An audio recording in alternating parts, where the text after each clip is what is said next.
बच्चों हम लोग लास्ट क्लास में वेक्टर पढ़ रहे थे जिसमें हम लोगों ने कंपोनेंट वगैरह पढ़ लिया था। मैंने बताया था किसी भी वेक्टर के सारे कंपोनेंट कोसाइन ही होते हैं। अगर कोई वेक्टर 3D में होता है और वो एक्स एक्सिस से अल्फा एंगल बनाता है तो उसका एक्स के अलॉन्ग जो प्रोजेक्शन होता है कंपोनेंट होता है वो ए कॉस अल्फा। वाई से एंगल अगर बीटा बनाता है तो वाई के अलॉन्ग उसका कंपोनेंट ए कॉस बीटा, और जेड से एंगल अगर गामा तो ए कॉस गामा उसका जेड के अलॉन्ग प्रोजेक्शन होता था। राइट, मैंने आपको यही बताया था कि जो उसके डायरेक्शन कोसाइंस होते हैं cos alpha, cos beta, cos gamma, उनके स्क्वायर का सम हमेशा 1 होगा। इतनी बातचीत हम लोग कर ली थी। आज हम लोग थोड़ा कंपोनेंट का एप्लीकेशन न्यूमेरिकल में देखने जा रहे हैं, कैसे सवालों में हम लोग इसको इस्तेमाल करेंगे। तो पहले समझिए, मैं तुम्हें थोड़ा सा डायरेक्शन के बारे में बता दूं। कई बार सवाल में हमसे कहा जाता है कोई पार्टिकल ईस्ट में जा रहा है, वेस्ट में जा रहा है, नॉर्थ में जा रहा है, साउथ में जा रहा है, तो थोड़ा सा हमें डायरेक्शन का ज्ञान होना जरूरी है।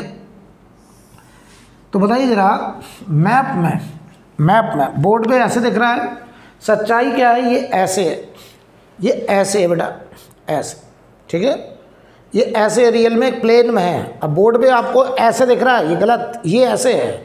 तो ये डायरेक्शन नॉर्थ साउथ है, ये ईस्ट वेस्ट है। राइट, तो समझिए जरा, मैं तुमसे कहूँ कि जरा यहाँ पर हम डायरेक्शन दिखाएं आपको, तो ये डायरेक्शन देखो नॉर्थ, ये डायरेक्शन साउथ, ये डायरेक्शन ईस्ट, ये डायरेक्शन वेस्ट। ठीक है, अब देखो जरा, अगर हम इन दोनों के एकदम मिड में चले जाएं, मिड का मतलब है 45 डिग्री एंगल पे चले जाएं, तो बताओ 45 डिग्री एंगल पे जाओगे तो नॉर्थ और ईस्ट के एकदम मिड में जाओगे, तो इसे हम लोग बोलेंगे नॉर्थ ईस्ट। इसे क्या बोलते हैं? North east. राइट, अच्छा, यहाँ एंगल लिखने की जरूरत नहीं, क्यों?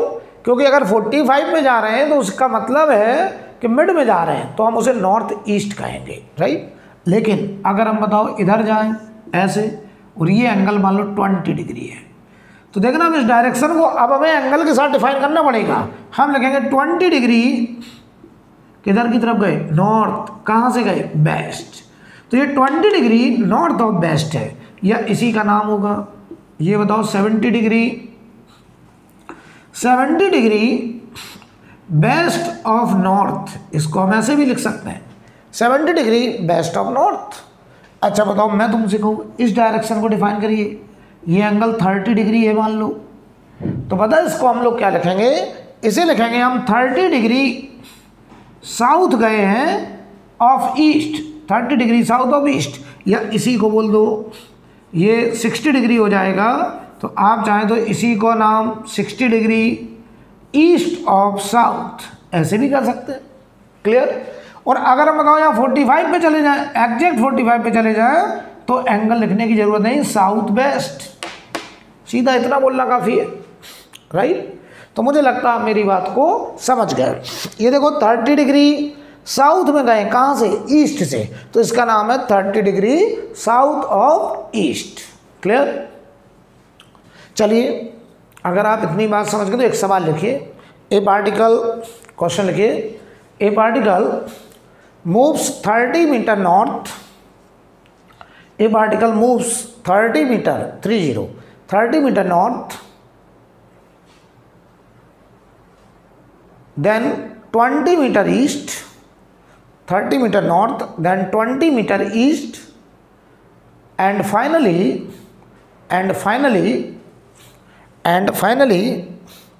30 root 2 meter southwest, and finally 30 root 2 meter southwest, and finally 30 root 2 meter southwest.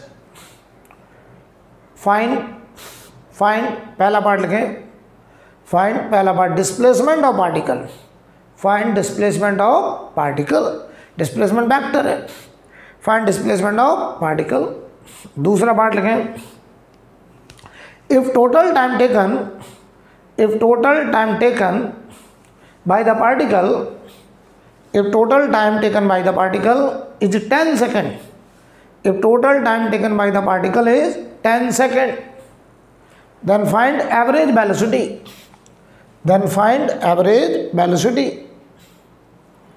तो हमको एवरेज वेलोसिटी भी बतानी है अगर उस पार्टिकल ने टोटल टाइम 10 सेकंड खर्च करा। राइट, तो देखिए जरा, सवाल करने जा रहे हैं। देखिए डिस्प्लेसमेंट वेक्टर है, अगर हमें डिस्प्लेसमेंट निकालना है तो वो पार्टिकल जितना जितना चल रहा है उन सब का हमें वेक्टर एडिशन करना पड़ेगा। मान लो वो 30 मीटर नॉर्थ में गया, 20 मीटर ईस्ट में गया, तो हमें 30 नॉर्थ प्लस 20 ईस्ट करना पड़ेगा, विद डायरेक्शन करना पड़ेगा। 30 प्लस 20 50 नहीं होगा, अब हमें रिजल्टेंट लेना पड़ेगा विद डायरेक्शन। तो ध्यान से देखना, बहुत आसान है। मैं तुमसे कहूँ अपना मैप ये है, ये ईस्ट, ये नॉर्थ, ये वेस्ट और ये साउथ, ठीक है। समझते जरा, कोई पार्टिकल मान लो यहाँ से शुरू किया, मैं फोटो बना रहा हूँ, ध्यान से देखना, ए पॉइंट से।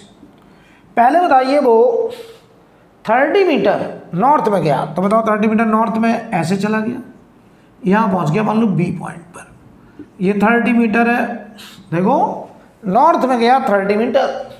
अब बताइए वो 10 मीटर ईस्ट में मुड़ गया, इधर 10 मीटर ईस्ट, मान लो यहाँ पहुँच गया सी पॉइंट पर।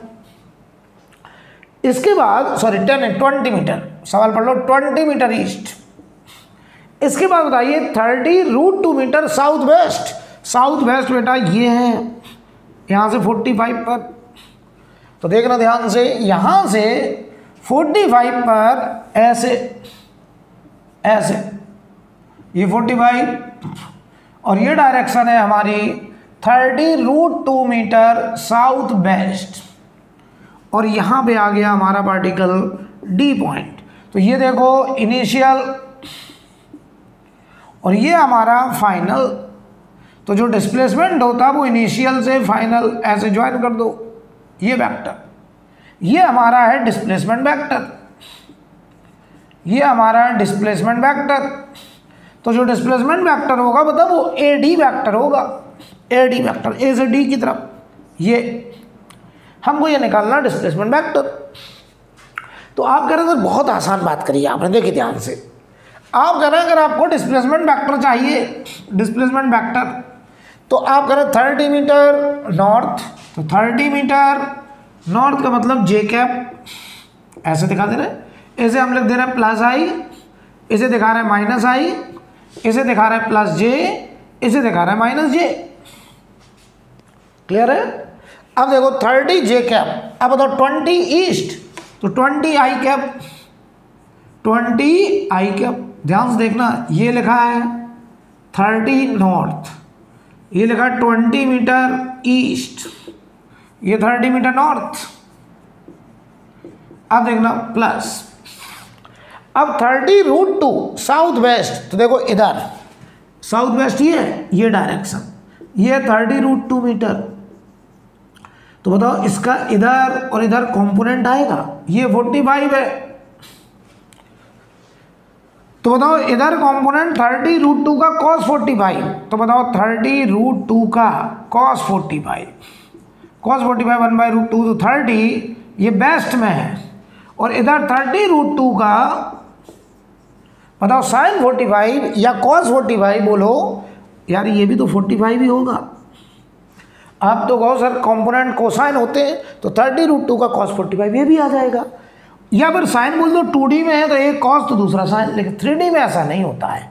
तो बताओ ये 30√2 का cos बोल दो, चाहे साइन बोल दो, sin 45 1/√2। तो ये आ गया देखो 30, और ये डायरेक्शन है आपकी साउथ। अब देखना 30 वेस्ट 30 साउथ, तो इसको मैंने लिखा 30 वेस्ट का मतलब माइनस आई, और 30 साउथ का मतलब माइनस जे। ये पूरा लिखा है 30√2 मीटर साउथ वेस्ट। तो देखो बेटा, हमने डिस्प्लेसमेंट निकालने के लिए वो जितना जितना मूव करा सबका वेक्टर एडिशन कर दिया, वेक्टर एडिशन विद डायरेक्शन कर रहा हूँ। 30 metre north, 20 metre east, 30√2 metre south west. 30√2 south west को मैंने कैसे लिखा, 30 वेस्ट 30 साउथ, ऐसे लिखा है। अब देखो तो ये आ गया डिस्प्लेसमेंट वेक्टर, 30 जे 30 माइनस ये कैंसिल, ये हो गया 10 माइनस आई कैप, तो ये हो गया 10 मीटर, और माइनस आई का मतलब है बेस्ट डायरेक्शन, बेस्ट डायरेक्शन। तो डिस्प्लेसमेंट बेटा आ गया 10 मीटर बेस्ट डायरेक्शन। अब अगर कोई कहे एवरेज वेलोसिटी बताओ, तो ये होता है डिस्प्लेसमेंट अपॉन टाइम इंटरवल।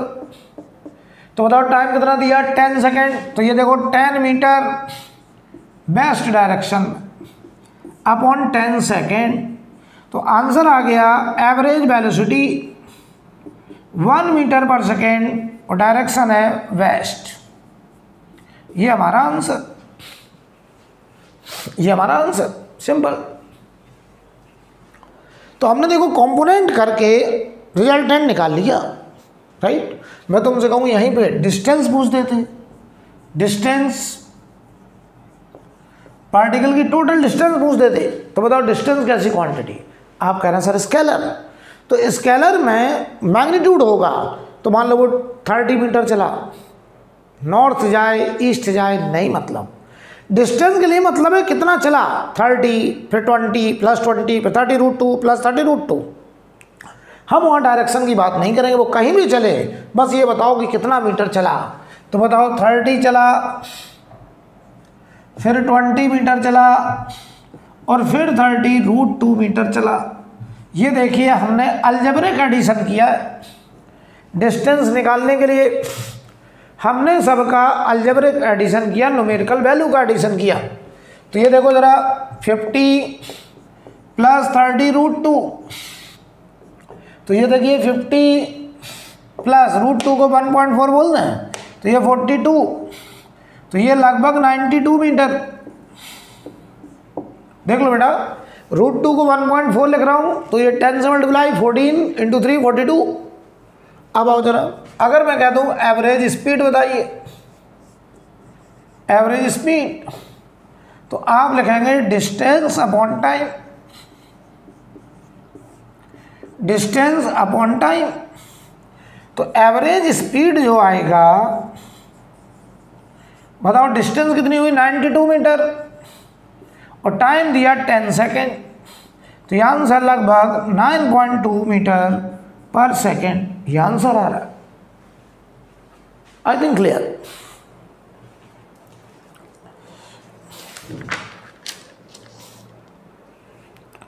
ठीक है, अगला सवाल लिखिए।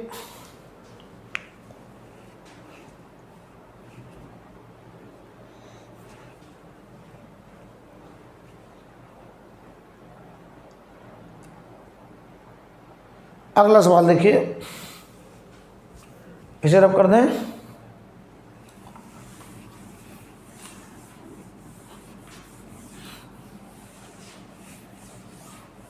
सवाल लिखें, ए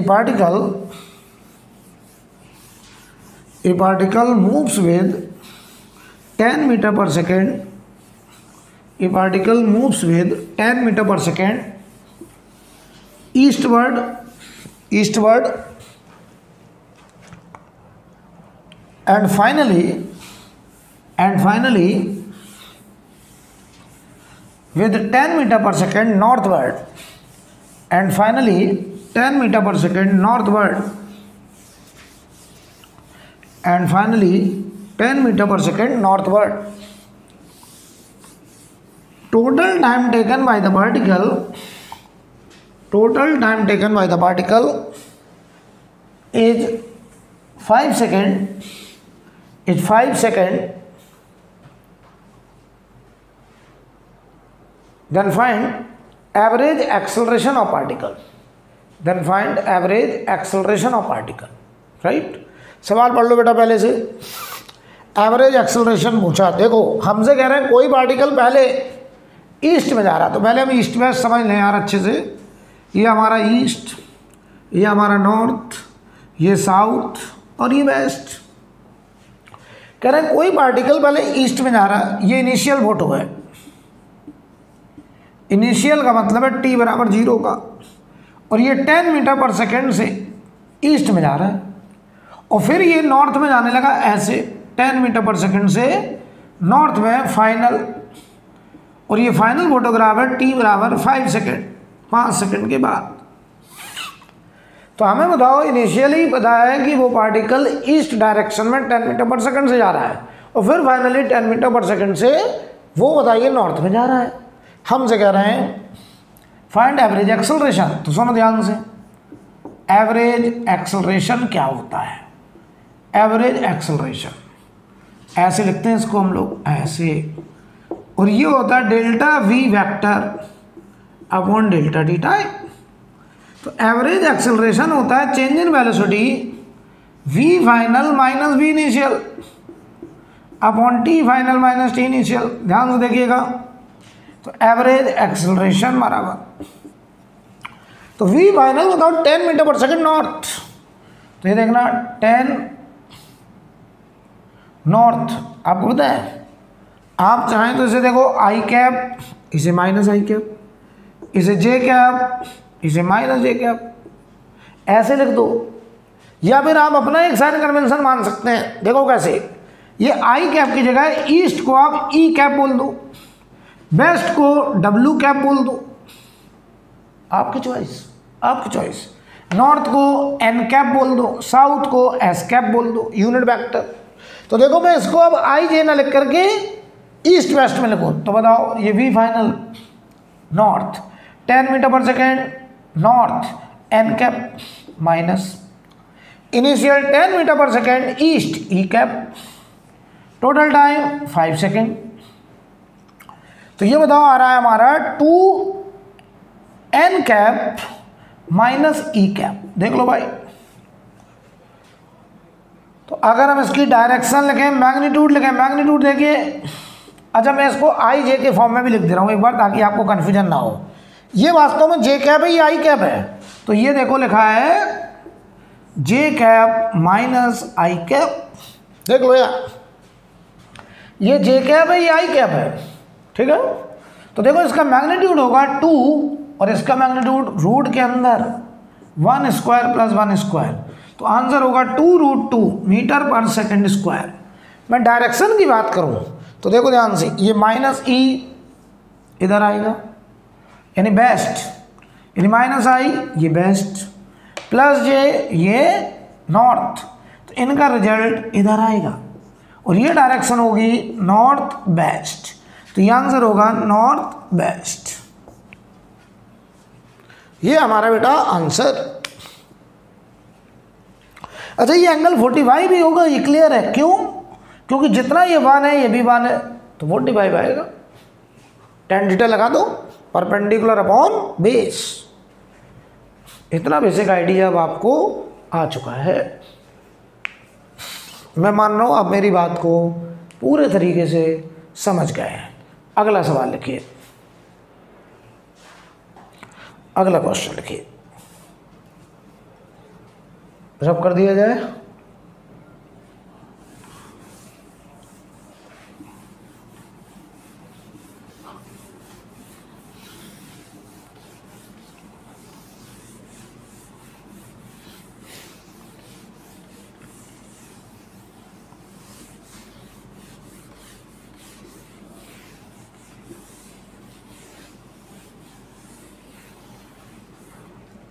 अगला सवाल लिखें, a particle moving along the circle, a particle moving along the circle, in anti-clockwise direction,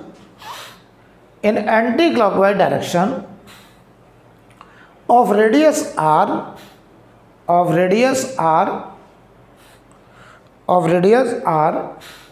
with uniform speed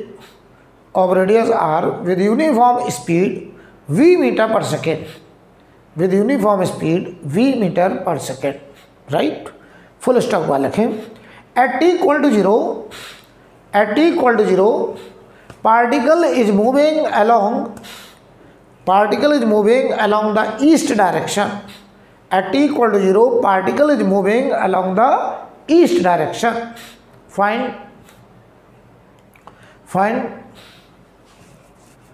magnitude and direction. Find magnitude and direction of average acceleration. Find magnitude and direction of average acceleration. पहला part after 1/4 revolution.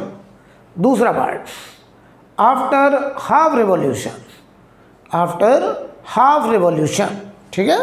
हमें average acceleration बताना है एक बार 1/4 revolution complete करने के बाद, एक बार half revolution complete करने के बाद।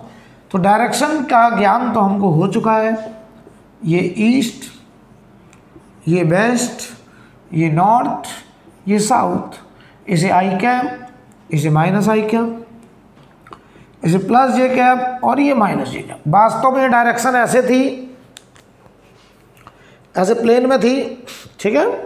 अब देखो कोई पार्टिकल सर्कल में घूम रहा है, ऐसे ऐसे t बराबर 0 पर। अच्छा वो कैसे घूम रहा है? एंटी क्लॉक, ये एंटी क्लॉक हमने बना दिया, देख लो। t बराबर 0 पर वो ईस्ट में जा रहा है, इसका मतलब वो यहाँ है ऐसे, और कांस्टेंट स्पीड से जा रहा है। ये फोटोग्राफ t बराबर 0 की है।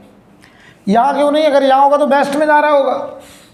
एंटी क्लॉक घूमना है और t बराबर 0 पर ईस्ट में जाना है, तो क्या वो यहाँ से शुरू करेगा? राइट।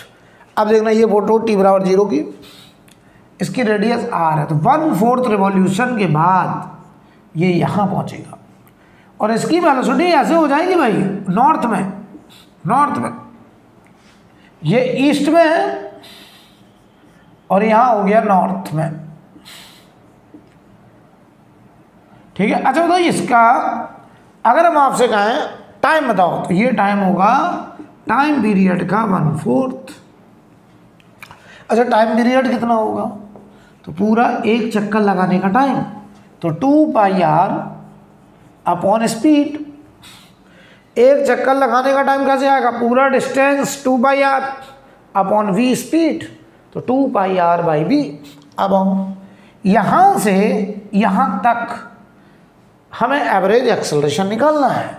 तो देखो मैं पहला पार्ट करने जा रहा हूँ। एवरेज एक्सेलरेशन क्या होता है? Change in velocity upon change in time. तो ये होता है v final minus v initial upon t final minus t initial, ये होता। क्लियर है ना? अब देखो भाई, तो फाइनल वेलोसिटी हमारी v j कैप है और ये v i कैप है इनिशियल, और टाइम हो गया t/4। ये आ गया एवरेज एक्सेलरेशन। मुझे मैग्नीट्यूड भी बताना, डायरेक्शन भी बतानी, तो ध्यान से देखना। तो मैं यहाँ मैग्नीट्यूड लिख रहा हूँ पहले तो ये बताओ √2v, इसका मैग्नीट्यूड √2v, t/4 होगा 2πr/v और ये 4, t/4 ये टाइम पीरियड है। तो ये हो गया मैग्नीट्यूड। और डायरेक्शन की बात करें अगर, तो बताओ ये माइनस आई ये हुआ, प्लस जे ये हुआ, तो ये नॉर्थ वेस्ट। देख लो बेटा, इधर दिखा दे रहा है, ये v माइनस आई कैप और ये v प्लस जे कैप, तो ये नॉर्थ वेस्ट ही तो हुआ, ये 45 ही तो हुआ, तो ये नॉर्थ वेस्ट। तो एवरेज एक्सेलरेशन का मैग्नीट्यूड आ गया, ये ऊपर जाएगा, 2 से 2 कट गया, 2√2v² अपॉन πr। डायरेक्शन हो गई नॉर्थ वेस्ट। पहला आंसर आ गया एवरेज एक्सेलरेशन। नोट कर लीजिए भाई आप लोग।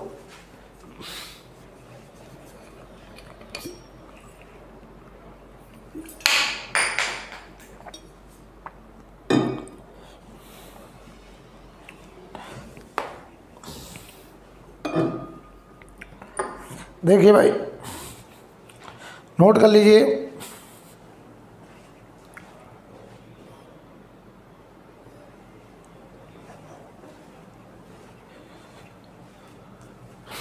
अब देखिए इसी का सेकंड पार्ट हम लोग करने जा रहे हैं। सेकंड पार्ट करने जा रहे हैं इसी का। उसमें हमसे कह रहे थे हाफ रिवॉल्यूशन के बाद आपको एवरेज एक्सेलरेशन बताना है। तो बहुत आसान है यार।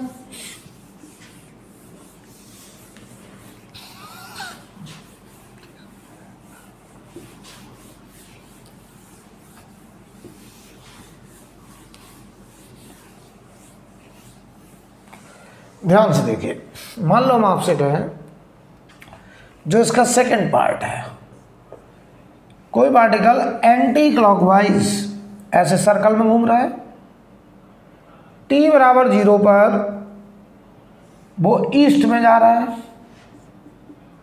हाफ रिवॉल्यूशन के बाद ये यहाँ होगा, ऐसे जा रहा होगा, और ये टाइम होगा पूरे टाइम पीरियड का आधा,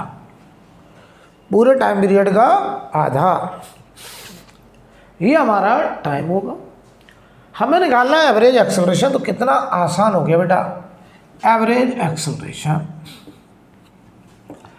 आंसर हमें ईस्ट वेस्ट उसी के टर्म्स में देना होगा, ध्यान दीजिएगा जरा, क्योंकि डायरेक्शन क्वेश्चन में अगर ईस्ट वेस्ट कहा है तो हमें आंसर में भी ईस्ट वेस्ट के टर्म में देना होगा।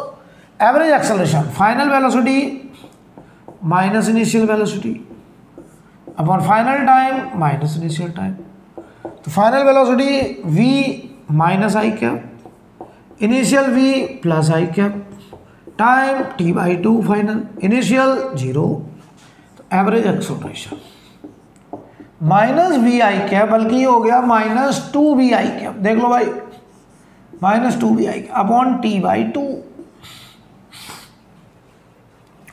तो एवरेज एक्सेलरेशन आ चुका है माइनस इधर करते हैं, देखना ये हो गया 4v upon t 2πr upon v, और डायरेक्शन माइनस आई, 2 से 2 कट गया भाई, ये हो गया 2v² upon πr, direction minus आई। तो ये है मैग्नीट्यूड, ये मैग्नीट्यूड, और ये डायरेक्शन है बेस्ट डायरेक्शन, माइनस आई। आंसर आ गया।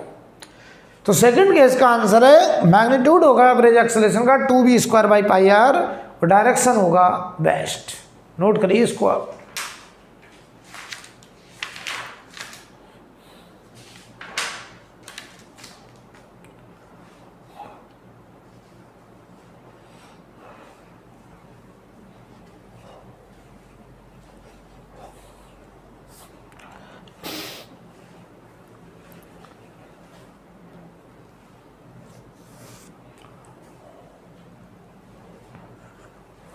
ठीक है,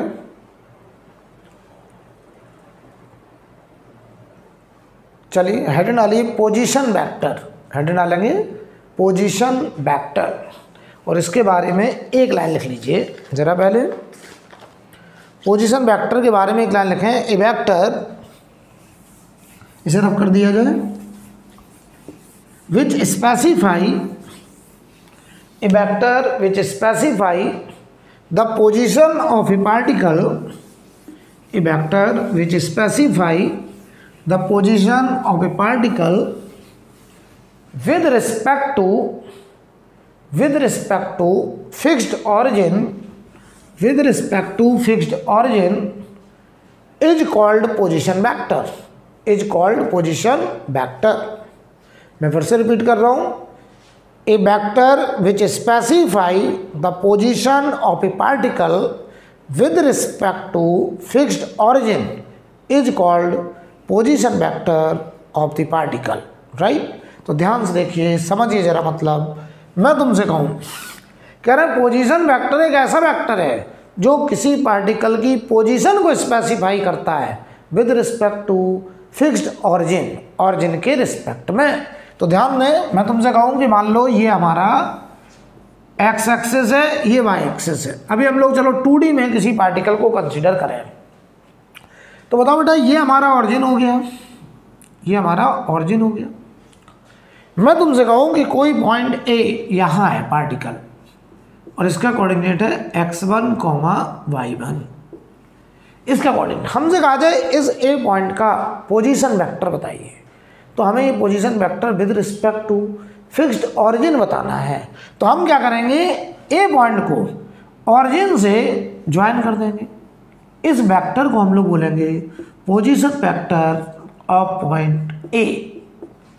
तो बताओ ये कैसे निकलेगा, तो बेटा ये तो 0 0 है, 0,0 है, तो position vector of point A will be equal to तो बताइए हम इसको कैसे निकालेंगे, इसे बोलेंगे O A vector, O A vector. Origin से ए को ज्वाइन कर देंगे, ये वाला वेक्टर। तो बताओ वेक्टर में क्या करते हैं, फाइनल माइनस इनिशियल। तो x1 माइनस 0 आई कैप प्लस y1 माइनस 0 जे कैप। तो बताओ पोजीशन वेक्टर ऑफ ए ये बन गया x1 I cap plus y1 J cap. ये हमारा position vector of point A आ गया। मैं तुमसे कहूँ एक पॉइंट बी है यहाँ कहीं, इसका कोऑर्डिनेट है x1, y1। हमसे कहा था इस पॉइंट बी का पोजीशन वेक्टर बताओ। तो देखो position vector of point B पता ही क्या बनेगा, हम ऑरिजिन से बी पॉइंट को ज्वाइन कर देंगे और ये हो जाएगा position vector of point B. बताओ ये क्या बनेगा, ओ बी वेक्टर। और ये ओ बी वेक्टर बताओ क्या आएगा, x2 सॉरी ये x2 है, क्षमा चाहेंगे, क्षमा करिएगा, x2 y2, ठीक है। तो बताओ x2 में से 0 गया तो x2 माइनस 0 आई कैप और y2 माइनस 0 जे कैप। तो ये बताओ पोजीशन वेक्टर ये बन गया हमारा x2 I cap plus y2 J cap. ये आ गया position vector of point B.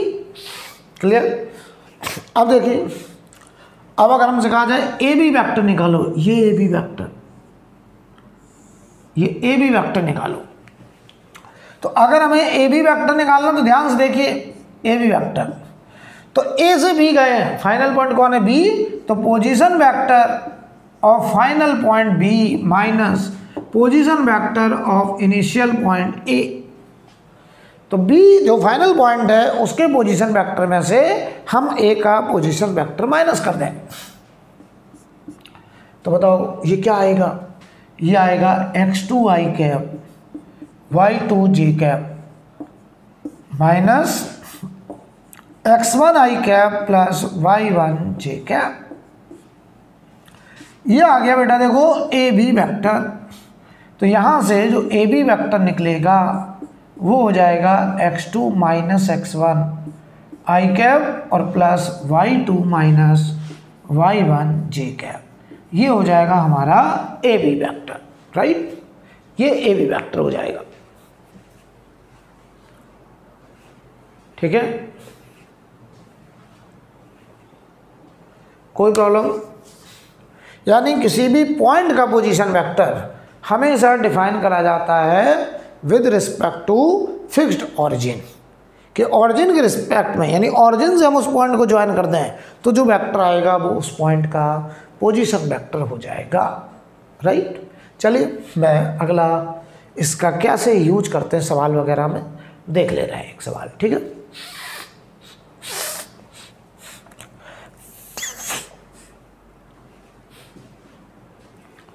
हटा दीजिए बेटा।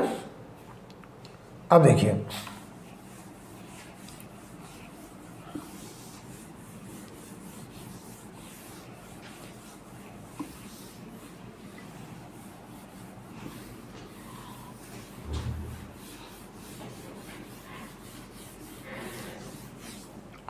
हम आपको एक सवाल दे रहे हैं, लिखिए फाइंड ए वेक्टर। हमें क्वेश्चन दिया जा रहा है find a vector of magnitude 6 unit, find a vector of magnitude 6 unit in the direction of A B vector, in the direction of A B vector where जो A point है उसका coordinate दिया गया है हमको 1, 2, 3 एंड जो B point है उसका कोऑर्डिनेट दिया गया है 2, 3, 5 ये दिया गया है, राइट। ये हमको ए और बी पॉइंट के कोऑर्डिनेट दिए गए हैं और हमसे कह रहे हैं एक ऐसा वेक्टर निकालो जो ए बी की डायरेक्शन में हो और 6 यूनिट का वेक्टर हो। कितने यूनिट का, 6 यूनिट। तो हमने आपको तरीका सिखाया था। सबसे पहला काम है फाइंड ए बी वेक्टर। सबसे पहले तो हम ए बी की डायरेक्शन में हमको 6 यूनिट का वेक्टर चाहिए। तो पहले तो मैं कहूँगा ए बी की डायरेक्शन में कितना भी बड़ा वेक्टर बना लो, पहला काम। फिर हम क्या करेंगे, कितना भी बड़ा मिल जाए फिर उसका बनाएंगे यूनिट वेक्टर और उसको पकड़ के खींच देंगे कितने टाइम्स, 6 टाइम्स। तो सबसे पहला काम ए बी वेक्टर। अब बताओ बेटा ए बी वेक्टर कैसे निकलेगा? ए बी वेक्टर आएगा position vector of point B minus position vector of point A, या सीधा समझो ए बी वेक्टर निकालना है तो फाइनल में से इनिशियल घटा दो, सीधी बात। तो फाइनल है बी, तो बी में से ए घटा दो। अब अगर ऐसे लिखोगे देखना ऐसे, तो बी का position vector 2i 3j plus 5k ऐसे लिखा जाएगा, माइनस और ये लिखा जाएगा i cap plus 2j cap plus 3k cap. वास्तव में पता है ये क्या लिखा है? ये लिखा पोजीशन वेक्टर ऑफ बी यानी ओ बी वेक्टर, और ये minus position vector of A O A vector. O B minus O A will be equal to A B. पता हम आपको कैसे सजेस्ट करेंगे? ए बी निकालना है तो जो फाइनल पॉइंट है उसमें से इनिशियल को घटा दो सीधा। तो 2 में से 1 गया आई कैप, 3 में से 2 गया जे कैप, 5 में से 3 गया 2k कैप। ये आ गया ए बी वैक्टर, ये आ गया ए बी वैक्टर। या इसी को हमने ऐसे बोला position vector of point B minus position vector of point A. और पोजीशन वेक्टर ऑफ बी का मतलब ओ बी वैक्टर, राइट। अब हमें चाहिए ए बी की डायरेक्शन में 6 यूनिट का वेक्टर। तो पहले हम निकालेंगे ए बी का कैप, यानी ए बी की डायरेक्शन का यूनिट वेक्टर बनाएंगे। तो कैसे बनाएंगे? ए बी वेक्टर में उसी के मॉडुलस से डिवाइड कर देंगे। तो ये देखो बेटा i plus J plus 2k divided by root के अंदर 1 का स्क्वायर 1 का स्क्वायर 2 का स्क्वायर। तो ये हुआ i plus J plus 2k divided by root 6। ये आ गया ए बी कैप। अब लेकिन हमारा जो आंसर है हमें निकालना रिक्वायर्ड वेक्टर। देखो रिक्वायर्ड वेक्टर, इस रिक्वायर्ड वेक्टर को अगर हम आर वेक्टर कहते हैं तो वो आर वेक्टर का मैग्नीट्यूड कितना है? 6, और वो ए बी की डायरेक्शन में है तो वो 6 times of A B cap. A B cap का मतलब है direction of A B vector. तो हमने जो अब वेक्टर लिखा है वो ए बी की डायरेक्शन में 6 यूनिट का वेक्टर लिख दिया है। तो बताओ बेटा यहाँ पर 6 times i plus J plus 2k divided by root 6। तो ये आंसर हो जाएगा root 6 times i plus J plus 2k। ये आंसर हो जाएगा, नोट कर लीजिए। ऐसे सवाल पूछ सकते हैं।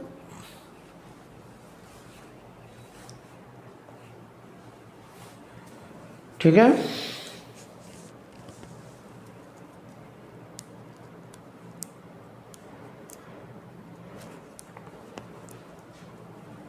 आई थिंक क्लियर, एकदम आसान है बेटा, बिल्कुल भी कठिन नहीं है। ठीक है,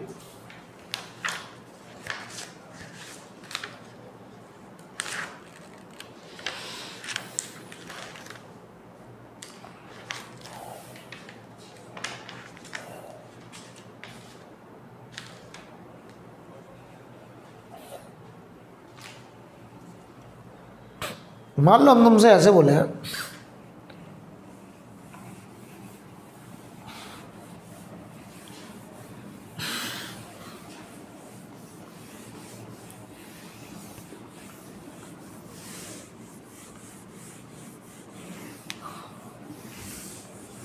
मान लो हम आपसे ऐसे बोले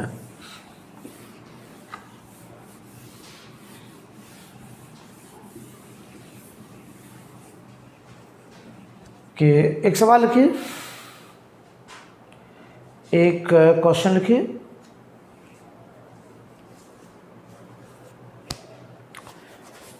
हम आपसे ऐसे कहें कि मान लीजिए हमने किसी पार्टिकल को ए पॉइंट से बी पॉइंट तक डिस्प्लेस किया under the influence of any force, और हमसे कहा जाए find work done by this force. तो पहले हमें A B vector displacement vector निकालना सीखना होगा। तो हम वही तरीका है, position vector of final point minus position vector of initial point. तो लिखें ए पार्टिकल, क्वेश्चन लिखिए ए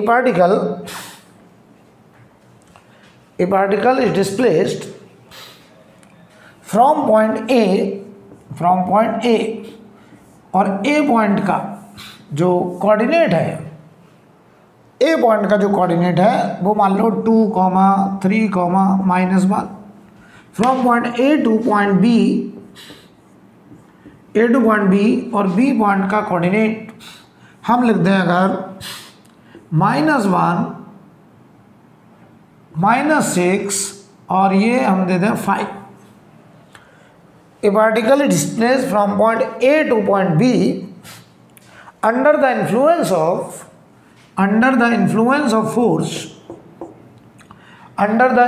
of force 10I cap 5J cap और -6K कैप न्यूटन। और आपसे कहा जाए find work done by this force, आपसे कहा जाए find work done by this force. आपको उस फोर्स का वर्क बताने को कहा गया है। बहुत आसान है, देखना ये मीटर में बेटा, ये मीटर है, ये भी मीटर है, हमें वर्क कहा गया है। तो अभी देखना, हालांकि अभी मैंने आपको डॉट प्रोडक्ट वगैरह नहीं पढ़ाया, लेकिन यहाँ पे हम इसका इस्तेमाल जरूर करेंगे। पहले तो हमें निकालना पड़ेगा डिस्प्लेसमेंट वेक्टर।